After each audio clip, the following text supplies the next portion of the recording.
The top 10 highest paying engineering degrees of 2023.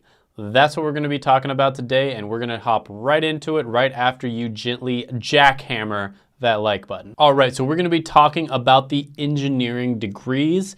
And remember, this is different than engineering careers because there's some degrees that you can get where there's a bunch of different career paths that you can go down, whereas there's other degrees where there's pretty much like one or two that you typically will go into. But with that being said, number 10 on the list is going to be nuclear engineering. So nuclear engineering is the branch of engineering that is concerned with nuclear science. So you're either going to be breaking down or combining atomic nuclei. Now, I'm personally a huge fan of nuclear engineering, but on these videos, I give you my unbiased opinion on which one I think is going to be good in the next 10 years or so. So when you're looking at people who graduate with nuclear engineering degrees, you're going to see about a $73,000 pay right off the bat, and then $124,000 in mid-career. When you look up nuclear engineers on BLS, you're going to see $113,000 a year, but unfortunately, you're going to see a negative 13% decline. And when you type in nuclear engineering on LinkedIn and then you sort by entry-level jobs, you're going to see about 4,000 results, which isn't terrible, but it's also not great. As a comparison, if you look up anthropologist on LinkedIn at the entry level, you're going to see about 850 results. And if you look up business development, which is the entry level career for tech sales, you're going to see about 387,000 results. So yeah, tech sales is an example of a career that has a ridiculous amount of demand. I've talked about this quite a few times on my channel. There was even an engineering student that I actually interviewed who was going through an engineering program, and he decided to actually drop out in order to do tech sales because he saw that there's so much demand.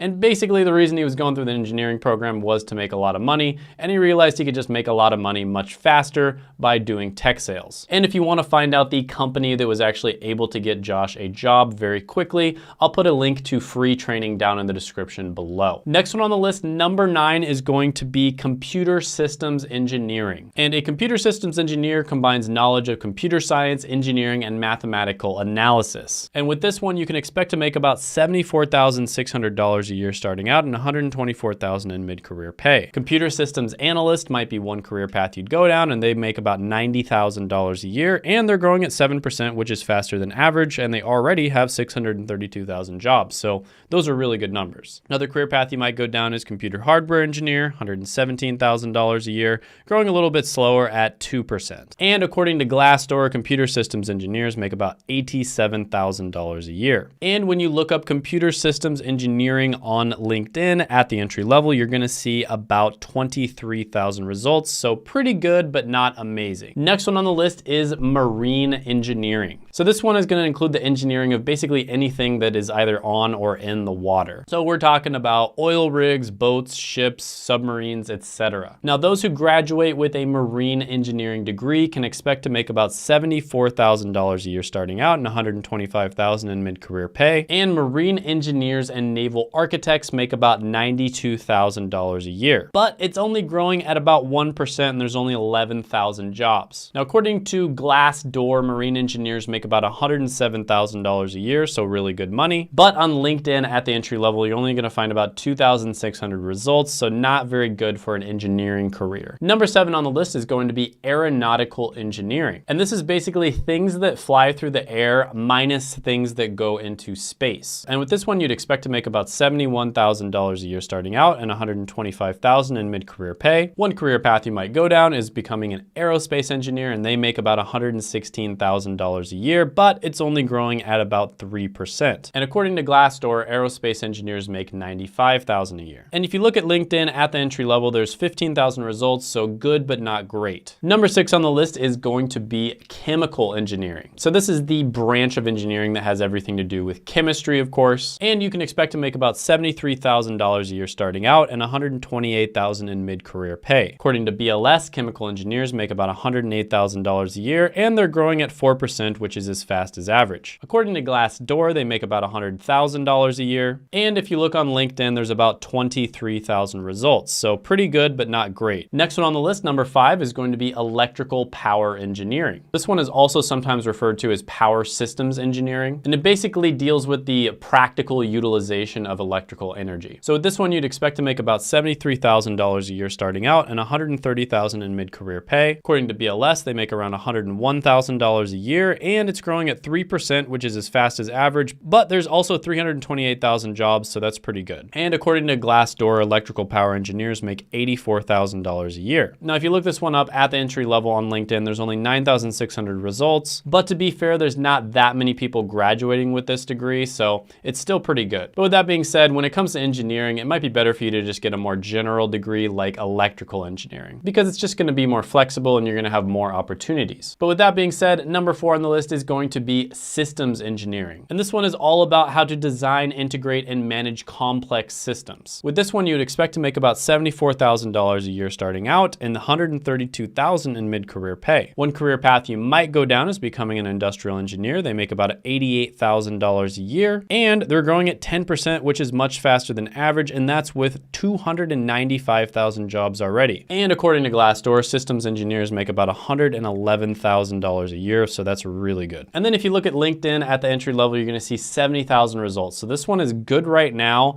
and it's probably gonna be good into the future because there's so much demand for it. Number 3 on the list is going to be chemical engineering and materials science engineering. Now I'll put the definition up on the screen if you wanna see this one, but it really focuses on the design and discovery of new materials with an emphasis on solids. With this one, you can expect to make about $74,000 a year starting out and $137,000 in mid-career pay. One career path you might go down is becoming a materials engineer, and they make about $93,000 a year. There's 27,000 jobs available, and it's growing at 2%, which is relatively slow. According to Glassdoor, material engineers make $84,000 a year. Chemical engineers make $100,000 a year. And if you look up material engineering on LinkedIn, you're gonna see 26,000 results. And if you look up chemical engineering, you're gonna see 23,000 results. So yeah, this one's pretty good. Obviously a very valuable skill set to have. Number 2 on the list is going to be a combination degree as well, and it's gonna be the combination of electrical engineering and computer science. So with this one, it's great because you're gonna have a pretty good understanding of the hardware side of things as well as the software side. And with this degree, you can expect to make $101,000 a year starting out and $152,000 in mid-career pay. Now I will say with these types of degrees, there's probably not nearly as many people who are graduating with them. So the statistics might be a little bit off for that reason, right? Because if you have a really good sample size, like